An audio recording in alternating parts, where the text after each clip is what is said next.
Portals. Hello again. Thank you for being here with me once more. I hope you are very well today. I am Marie. This information can be seen as science fiction, or as the viewer sees best, and I post it for entertainment purposes only. Still, I take my information very seriously, and for whoever has eyes to see. At least in the material world, or solid existential realms, everything that exists has a value in mass, representing how much matter an object has.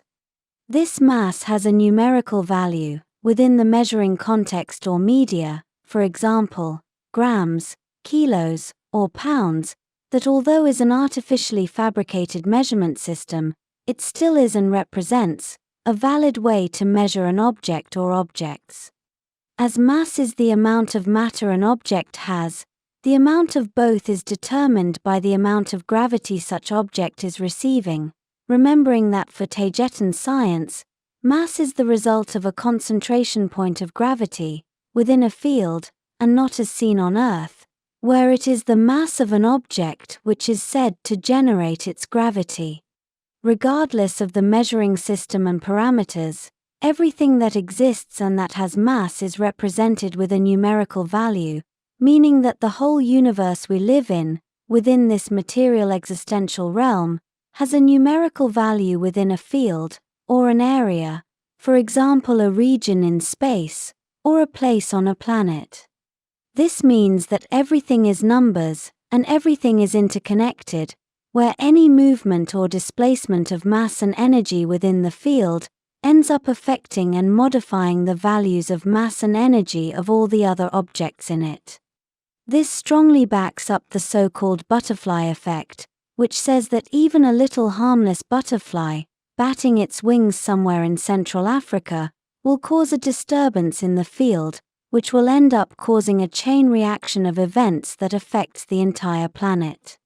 Although this is basically real from the point of view of Taygetan science, the butterfly is not the only living, conscious organism batting wings within the existential field of Earth. Therefore, the reality experienced there is the result of a complicated soup of all the events, of all the consciousnesses batting their wings, and affecting each other in one degree or another. And not only as the result of one particular butterfly, although it is still possible to trace a specific chain of events and effects to it, if the circumstances are the right ones. As everything that exists can be represented with numerical values of energy, mass, and movement, we can see why existential reality is considered to be a simulation, including the rising simulation theory on Earth, because as you can see, the very numerical existential matrix of reality works very similarly as it is depicted in the 1999 movies, The Matrix and its sequels, which many critics consider to be a documentary disguised as a science fiction movie. As explained before in my stellar navigation videos, a location within a field is characterized by the exact distribution of energy, mass, and movement values.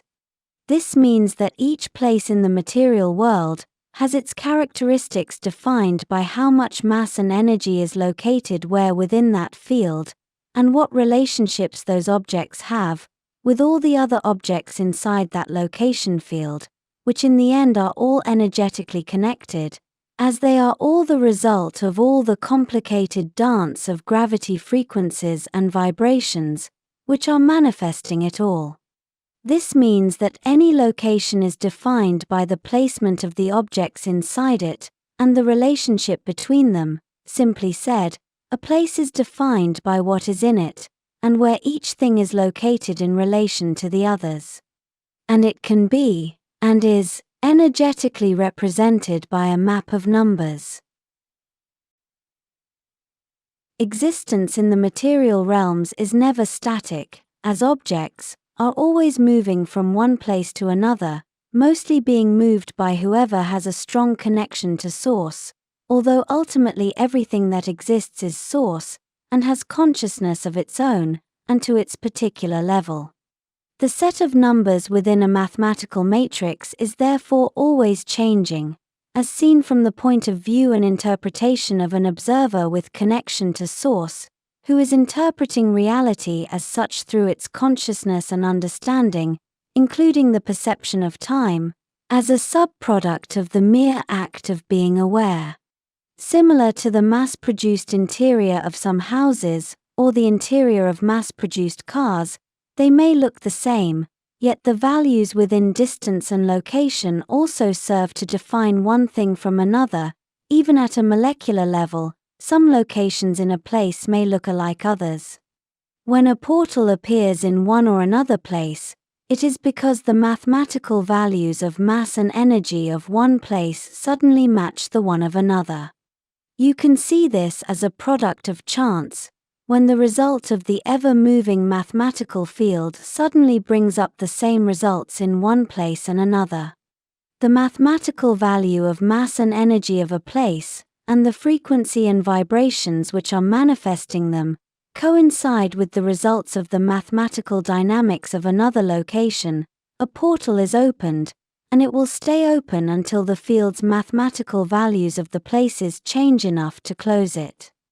Some places may have a natural predisposition to favor the appearance of natural portals, because the energy dynamics of such a place coincide a lot with the ones of the other location the portal connects with, to the point where if some other factors and conditions occur, then the portal will open, for example during one or another strong astronomical event, such as an equinox or an eclipse. This is the basic theory of naturally occurring portals, in simple understandable terms. Distance is an illusion, as so is time. They are both subproducts of the mere act of being conscious, of being aware of thinking, and of own existence. When a person's vibration, or the one of an object is altered to match another location, or circumstance, the experience of such a person will be that of the new circumstance. This is basic theory of manifestation principles, as well as basic law of mirrors, or law of attraction principles, and they apply to portals as well. When you manifest a new life, altering your vibration with your thoughts, you are literally moving through a time and space portal which exists only in your perception, towards another reality where what you want exists, although you don't always perceive it as a portal, but rather as a quantum jump, where your new circumstances are drastically different from your initial ones. The mathematics which controls the material realms are ever changing in a constant numerical dance, which is the result of the sum of all the consciousness within such a field, and their frequency and vibrations, which are their thoughts and emotions. All this goes for time as well, as it is only another group of numerical factors which define a location. This means that as a portal can take you to another place, it can also transport you to another time. All that needs to happen is that the energy and vibrational numerical values of one location and time must coincide with those of the other.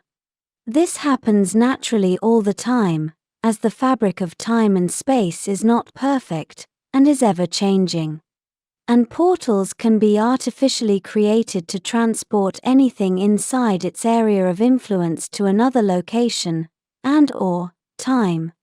This, as I will explain in one of my next videos about artificial portals and how they work in detail. This will be all for today. Thank you for watching my video, and for liking, sharing, and subscribing for more.